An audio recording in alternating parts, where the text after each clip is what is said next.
welcome to Week 0, everyone. This is ChesCo Gridiron Insiders inaugural opening week show, and we have a great one teed up for our viewers. In our first segment, we have highlights from all the Chessmont scrimmages.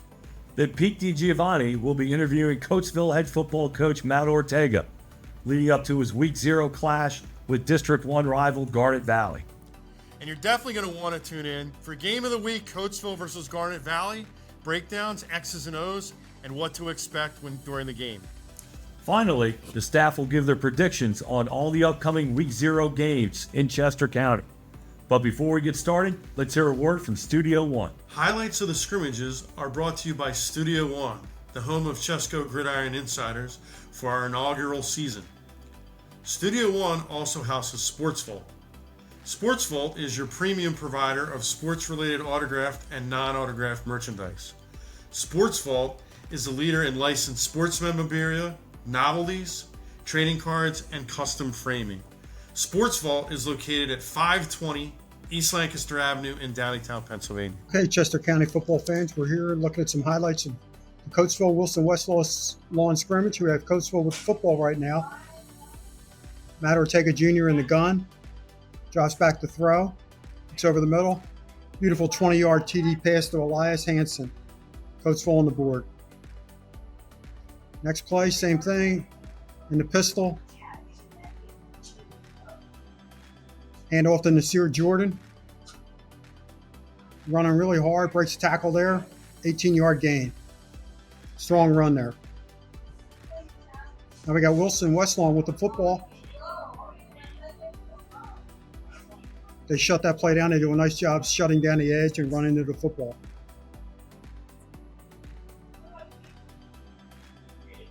Again, Wilson with the ball. Here comes Terrence Wiggins. He sacks the quarterback. Nice job coming off the edge by Wiggins. Now we're in a Downingtown East Garnet Valley scrimmage. First play here. Under center, Mason Ippolito. He hits the fullback Rios on an arrow route in the flat for a nice gain. That's a staple of the Downingtown East offense. Here's Garnet with the football here. Pitch. Safety Joe Moran runs free perfectly and blows up the quick pitch from Garnet. Now D East with the football again. Ippolito back to throw. Dumps it off. Nice run down the sideline of Downingtown East.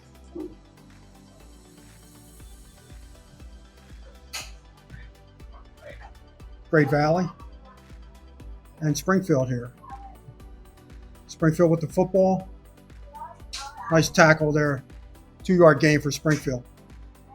Great Valley with the football now. Johnny Campbell in the gun. A little bit of a break here. Okay, here's Campbell in the gun. Man in motion.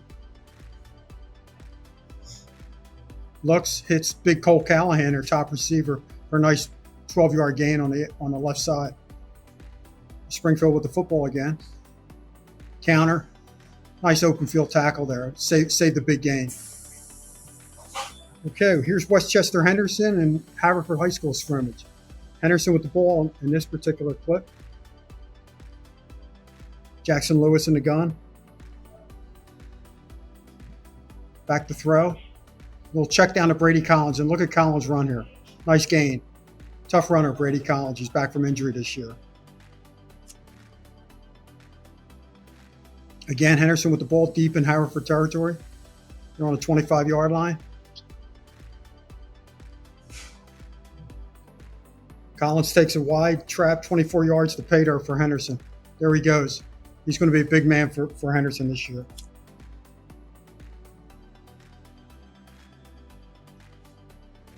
Once again, Henderson with the football on their own 30-yard line. Lewis in shotgun. Here's a snap. Rolls to his left.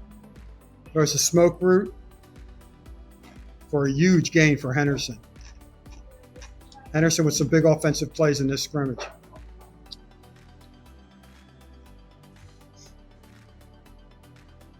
Okay, now we have Oxford, Kennett and Marple. Scrimmage, Marple with the football. Kennett with the football in the gun. Drop back to pass. Nice catch on the outside by Kennett. Here's Marple with the football. Their side of the field.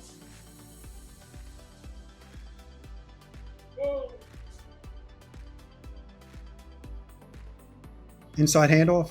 Kennett shuts that down perfectly. Gang tackling there. 2-yard gain. Now Kennett has the football again at their own 29-yard line. Back to throw. Nice completion over the middle. There's a 15-yard gain. Okay, now we're at Oxford.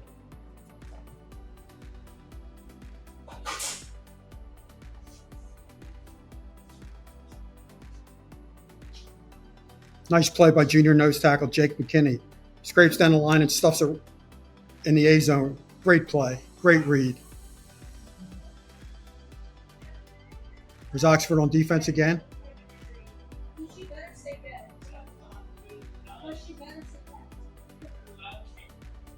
Nice tackle in the backfield by linebacker Landon Willie. Blows up the sweep. Oxford with the football right now. There's Aiden Kane, senior quarterback, rolling out. Hits sophomore Jake Patterson on a post for a touchdown. Nice throw by Kane. Now we're at Ruston Springford scrimmage.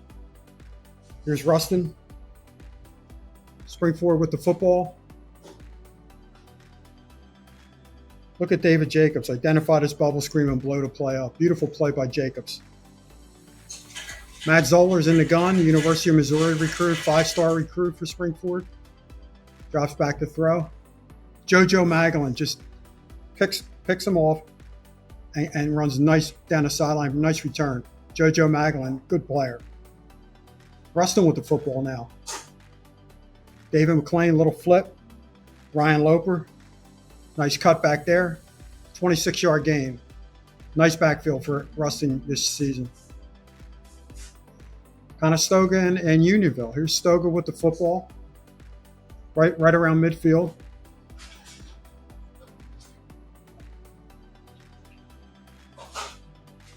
Inside handoff.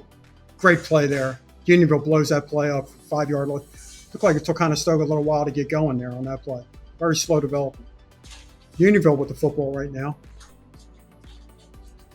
At their own 29-yard line. Trips left.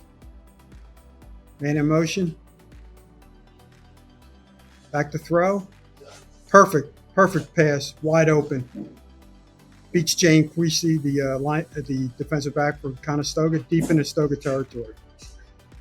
Ball at the 32-yard line of Stoga. Here's Unionville again. Drop back. Throws a nice ball. Touchdown. Got to the flag. Beautiful play by Unionville there. Okay, Conestoga with the football again. Side handoff. Nothing. Gang tackle. 3 men on that tackle for Unionville. Very active defense. Westchester East Strathaven. Here's Strathaven down at the Westchester East goal line. Fullback rumbles in for touchdown. Did he get in? No, he didn't get in. Okay, good gang tackling by Westchester East on that play. Nate DeRosa did not play in this scrimmage for Westchester East, their senior 3-year returning starting quarterback. Here's Westchester East at their own 35-yard line. Here's a snap. Quick out on the right sideline, 8-yard gain. Nice play. Rain coming down at Westchester East.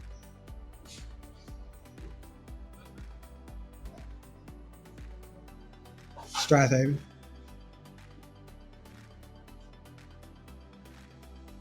Shotgun. Handoff. Nice cutback. Big gain. That's a first down run for Westchester East. Once again, Westchester East at their own 32-yard line. Rolls out. Under pressure. Completes the pass. Got a nice 6-7 yard gain out of that play. It could have been blown up in the backfield. Avengrove, try scrimmage here. Some highlights from Avengrove. Frank Hooger Wharf. Defense, yeah. Nice play by Avengrove there. They spread that out and just didn't let anything develop. Yeah, there's Hooger Wharf, 3-year starter. Nice throw on the sideline. Solid gain there. Avengrove on defense here. Nothing going on that run. Nice play by the interior line. 77 with big play. Downingtown West Emmaus scrimmage. Downingtown West looked very good in his. Look at this. Emmaus swarmed under for a 5-yard loss. Here's Downingtown West. Colt Bricker. Mike Tarashi gets through the initial line. Nice cut to the right, and he's going to pay dirt. Mike Tarashi is going to have a big year for the Whippets.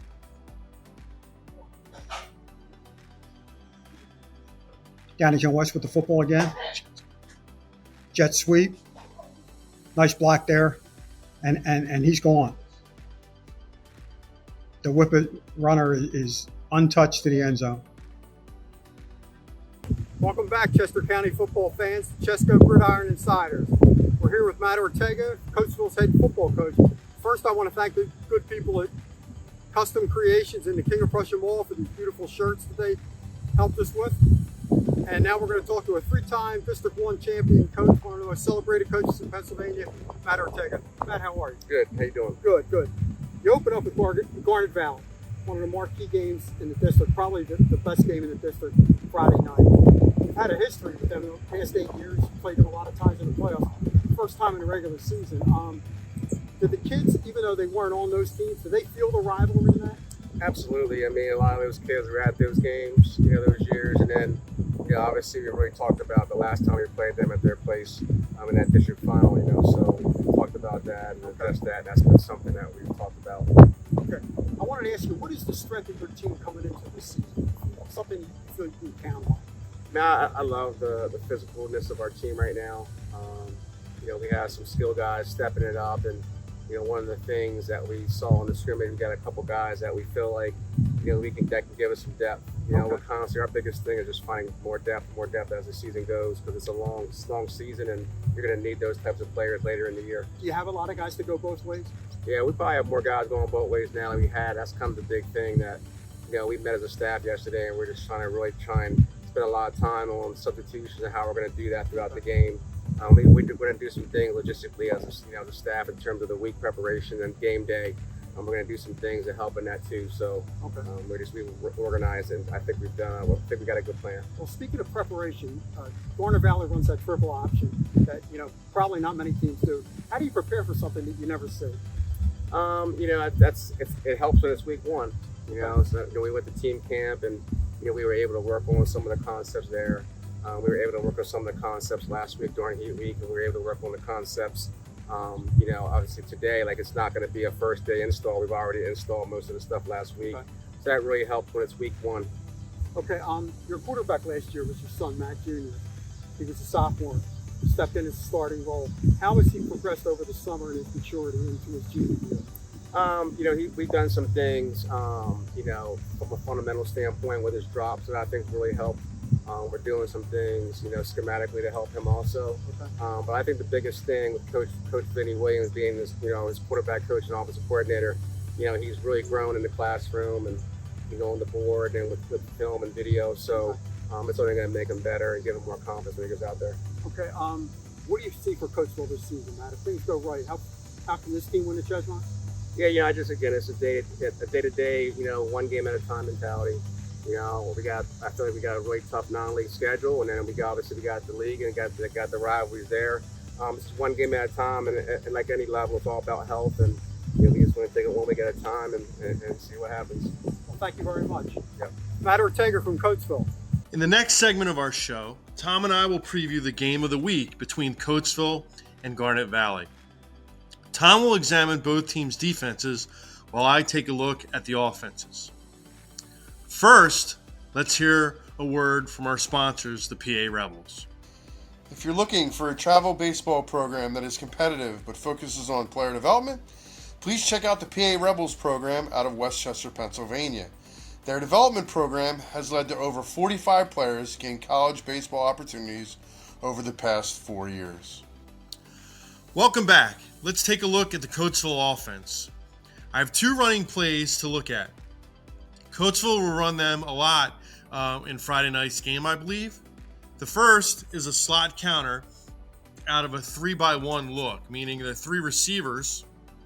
We have 1, 2, and the slot is 3. Okay, and then there's 1 receiver on the opposite side. All right.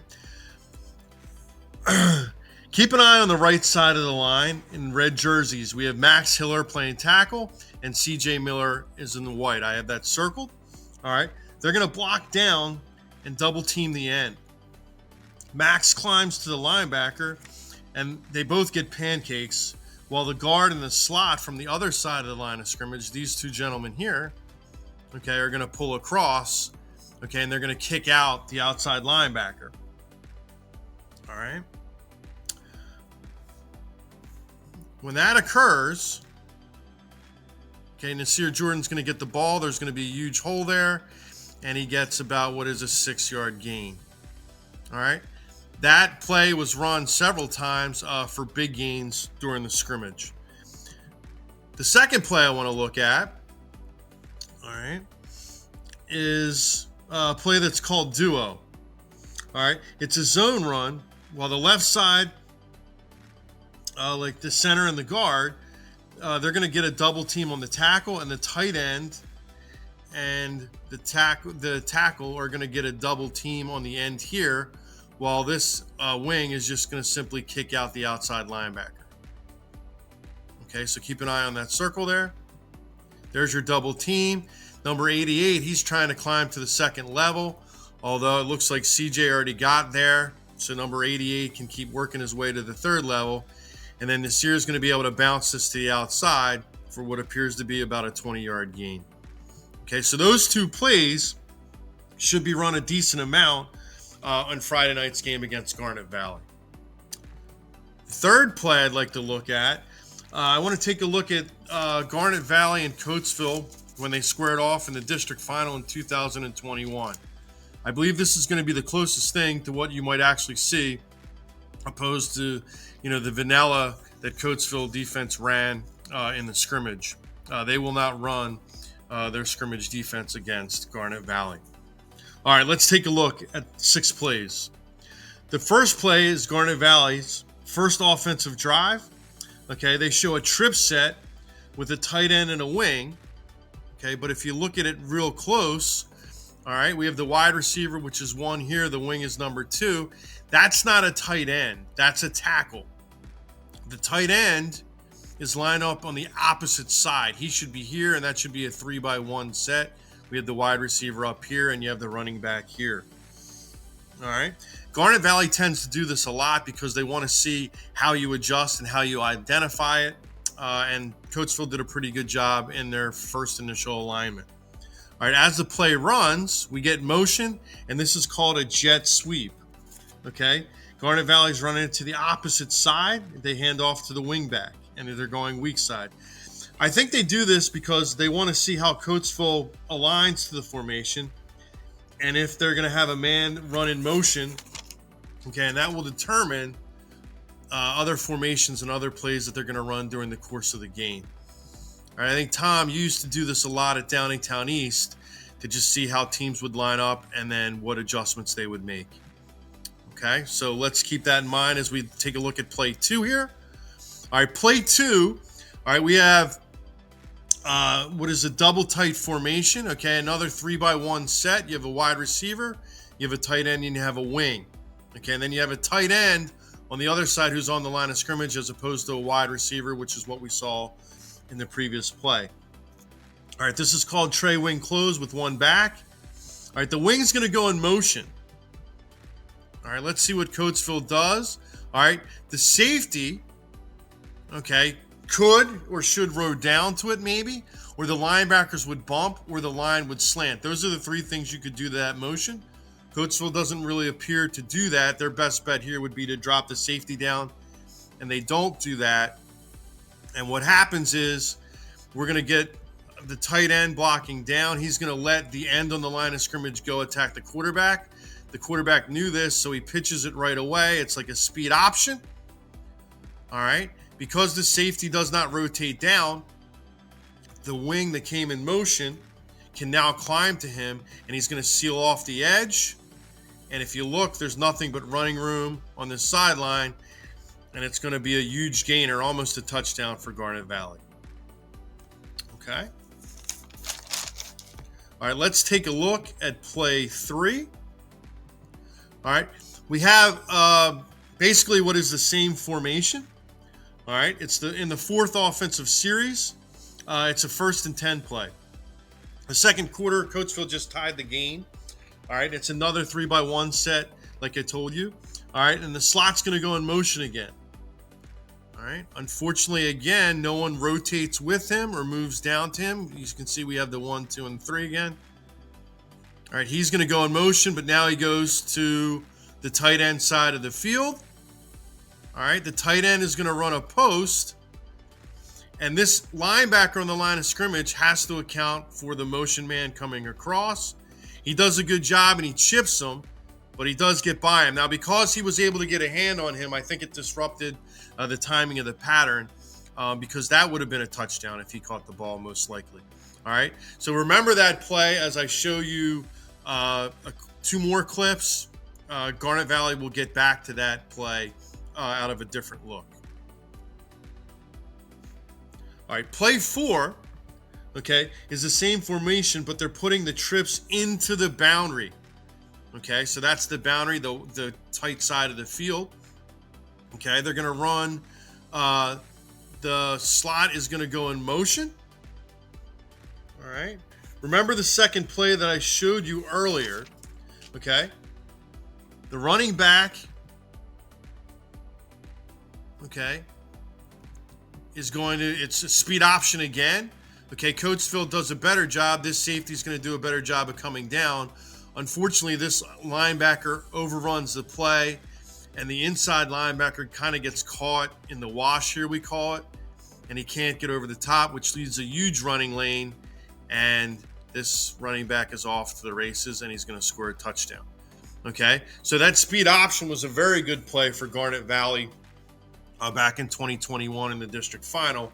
You can bet they'll run that again versus Coatesville on Friday night. All right. The next play in our segment, okay, is in the next series. All right. Garnet Valley has a double tight end set.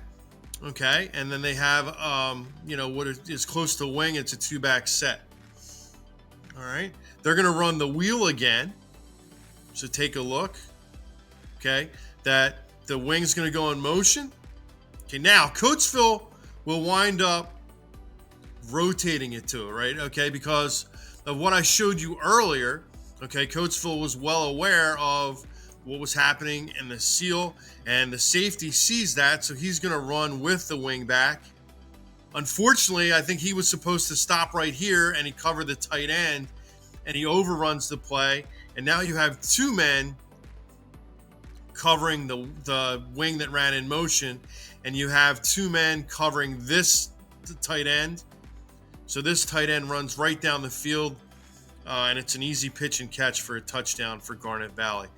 That's a lot of what Garnet Valley does. They're going to try and get you and to show you different formations, show you a lot of different formations, and move people around so that you get misalignments. That's usually what their passing game is, but they really like to rely on the running game.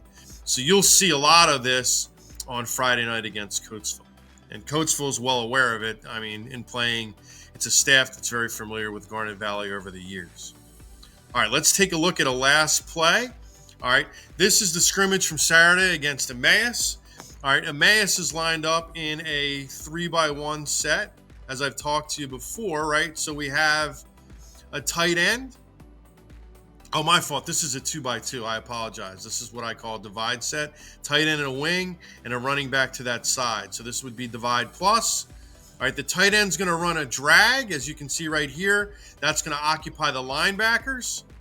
All right, and the wing is going to run a curl route. So this corner is going to react to the curl route, and the running back comes out of the backfield and he runs a wheel route. Now, just like we saw against Garnet Valley in 2021, the edge linebacker is going to peel when he sees the running back come at him. Unfortunately, he's just a step late in recognizing it, and this turns out to be a big pass play for Wilson Westlawn. So I guarantee you that Garnet Valley will see this play when they get the Coatesville scrimmage film, and they know that they've run plays on like this in the past on Coatesville before. So you're going to expect to see this 2 or 3 times in Friday night's game out of different formations. Coatesville is probably well aware of that, and I'm sure they will practice it all week. Okay, now let's go to Tom for the breakdown of Coatesville and Garnet Valley's defenses. All right, Tom Wolf from Chester County Gridiron Insiders, here to break down our Week 0 Coatesville versus Garnet Valley matchup, looking at Garnet Valley's defense from this past Saturday against Downingtown East. So you can see they run a 5-man front, an odd front with a man over the nose, 2 4-eye defensive ends, and 2 stand-up outside linebackers. One thing Garnet loves to do is roll this safety up.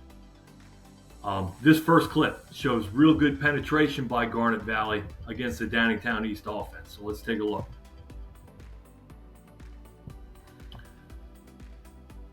Particularly this defensive end right here. He gets upfield before the puller can go out and make the block.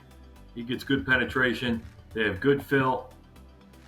And it's a negative play for Garnet Valley's defense. Clip number 2. Again, we have an odd front. This is a good read and react by the near side safety and inside linebacker. You'll see it coming this way, and you'll see this inside backer and the safety who's just out of the picture will really come up fast and play the run. So let's take a look at that. We have sweep action. There's your safety coming up.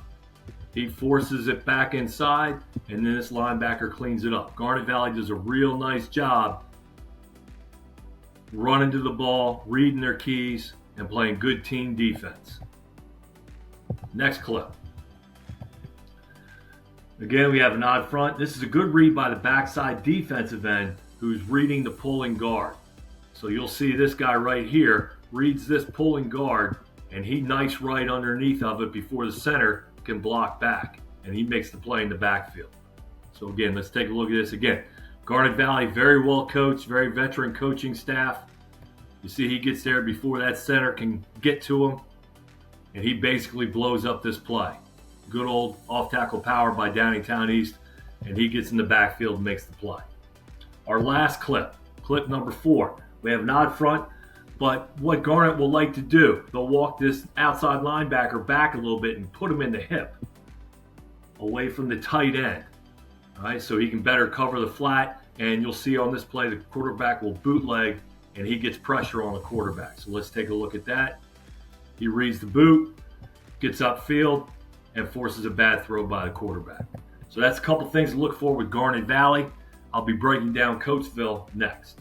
Taking a look at Coatesville's defense. Coatesville will be playing Garnet Valley this Friday in our Week 0 game of the week. This first clip, looking at Coatesville's front. They're running an odd front. 1, 2, 3, 4, 5 men on a line of scrimmage. Big fella over the nose here. 2 inside backers, a strong safety, and you got a safety deep who's not in the picture. One thing that really stands out for me watching Coatesville yesterday, they're huge. They're very big, very strong up front, and they got a lot of good speed at the linebacker and secondary level. This is a good penetration here on this first play. We'll show it. I'll just run it through. Good penetration by Coatesville's front 7. See him getting upfield, filling, linebackers making a good play there. You see both these inside backers are really active. This one actually gets in and blows the play up. Running back has nowhere to go.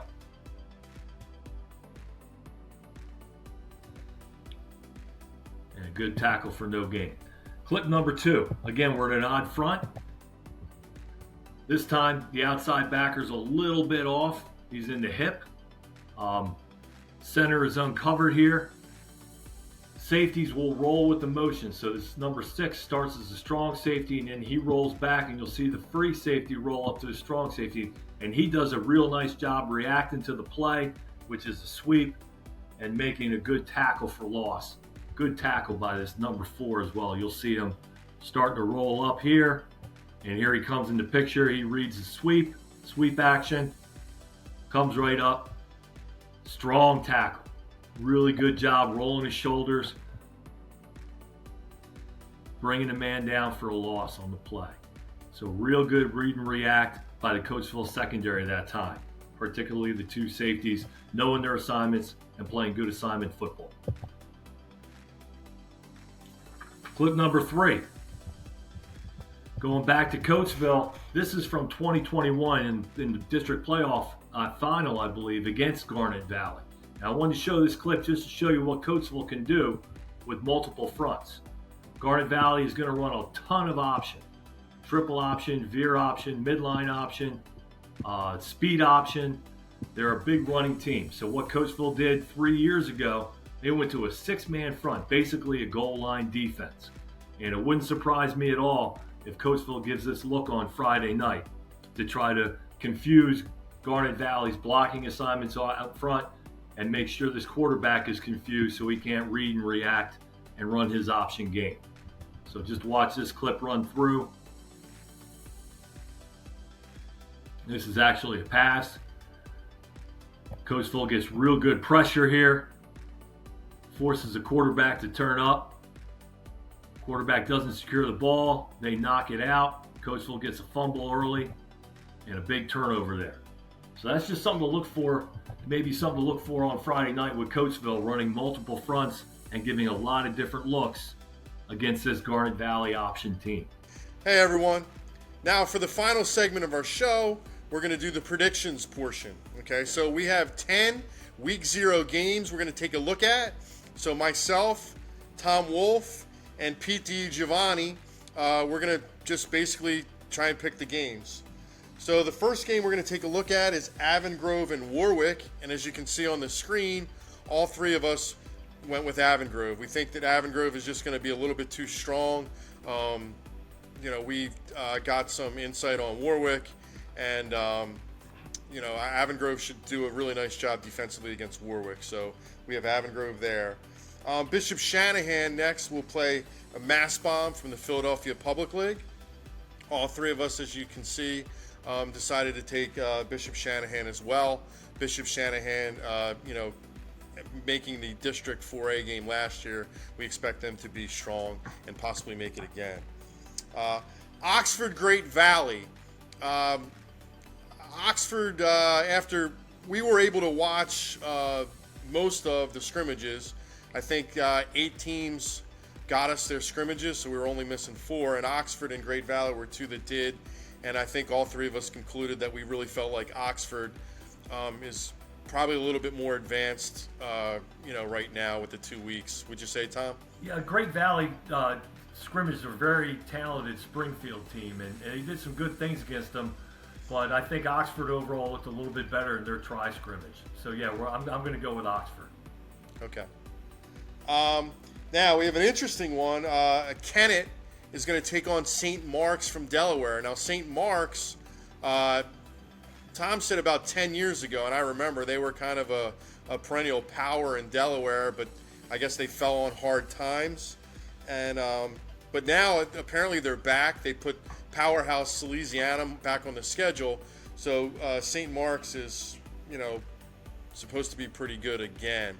So let's just make a pick. I think just in what I hear from St. Mark's and how their schedule is, I think they might be a little bit too much for Kennett right now. I'm not sure though. Pete, what do you think? I like St. Mark's in this game.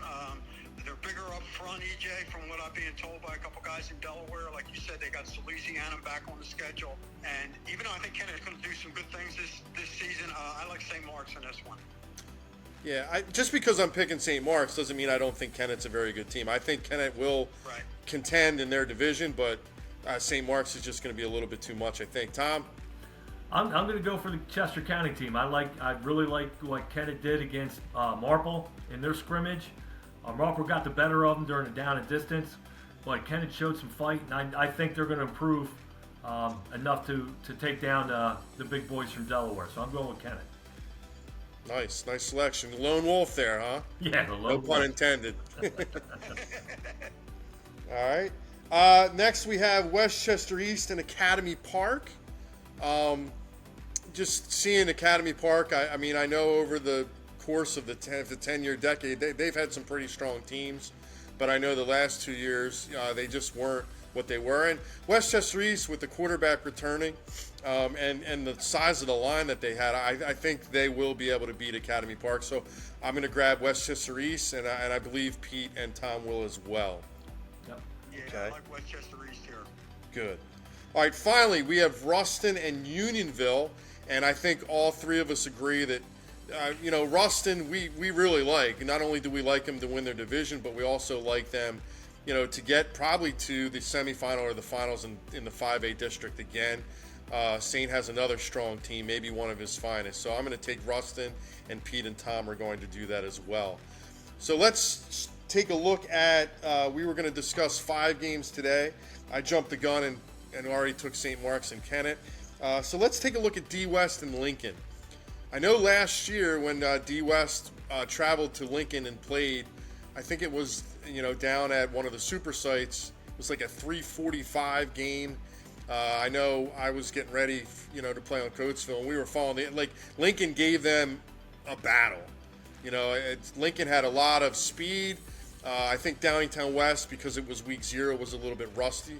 I think if that happened, and they played maybe week 5, week 7, week 9, I mean, maybe it's not even a game, but it was. So I'm definitely going to take D West since they're at home. I think Lincoln, maybe it takes them a little while to warm up again, and D West will be able to jump out on them. What do you think, Tom? Well, we're all three of us were at the Downingtown West scrimmage yesterday against the Mass, and I think we can all agree. Pete's going to go into some more detail about it. Downingtown West was very vanilla on offense.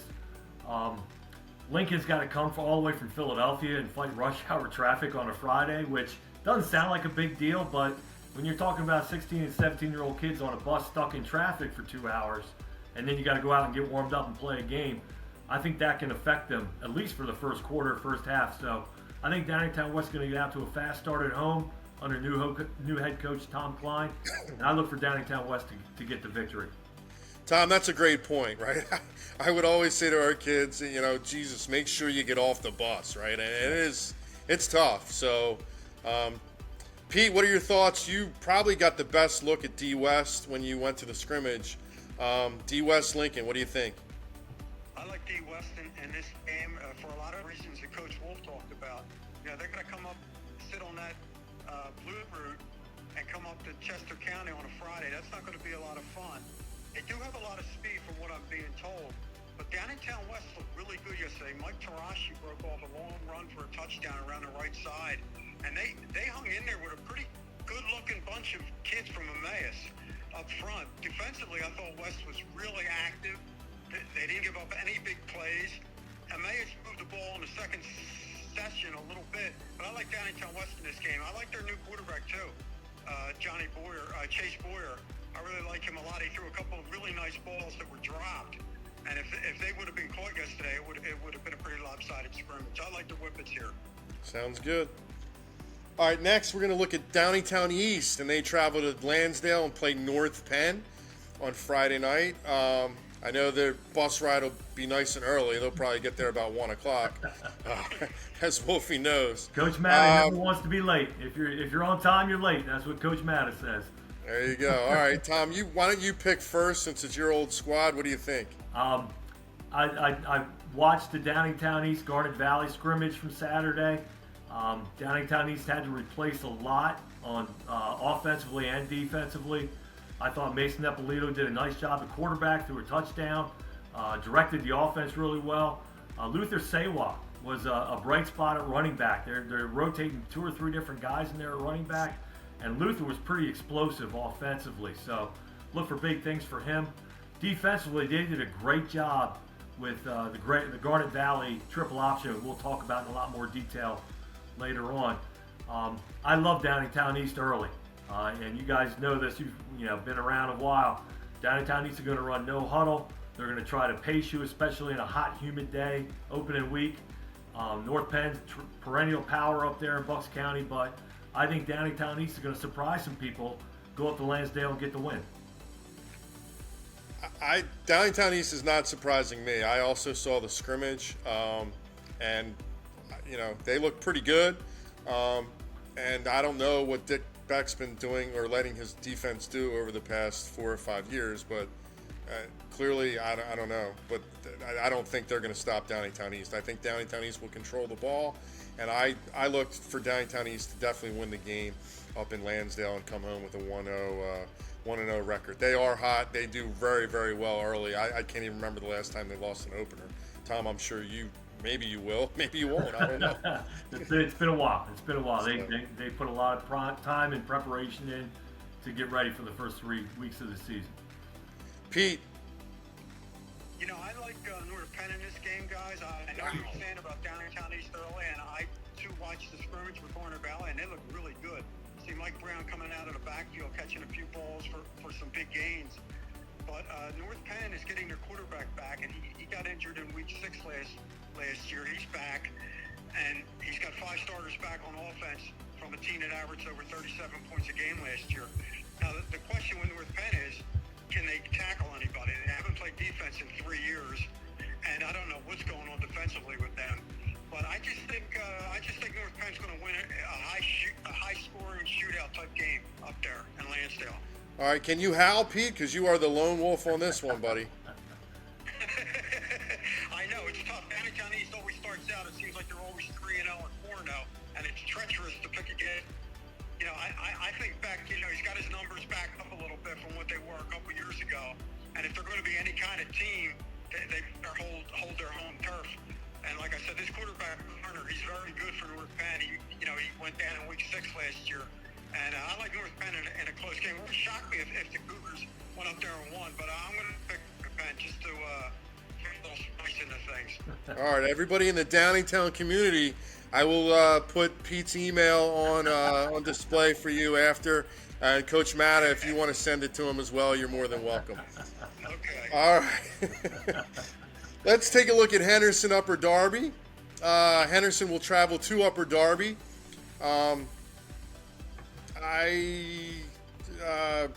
We were hoping to get a look at Upper Darby.